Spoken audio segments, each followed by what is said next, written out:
Welcome to our channel. If you want to verify your Render account, follow these step-by-step instructions to ensure your account is properly secured and all features are accessible. Step 1. Open your web browser and navigate to the Render website. Log in using the email address and password associated with your account. Step 2. Click on your profile icon or username in the top right corner of the page and select Account Settings or Profile from the drop-down menu. Step 3. Look for the Verification or Security section within your account settings. This is where you can manage your account verification status. Step 4. Review the verification requirements.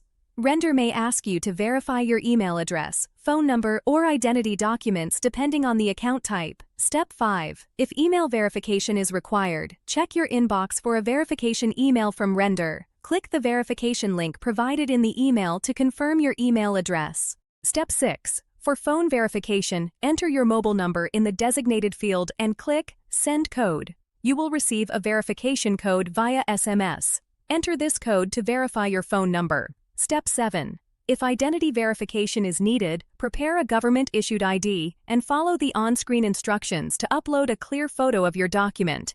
Ensure all information is visible. Step 8. Submit your verification information and wait for Render to review your submission. This process may take a few minutes to several hours depending on the verification method. Step 9. Check your email or account dashboard for confirmation that your Render account has been successfully verified. You can now access all features available to verified users. Don't forget to like this video and subscribe to our channel.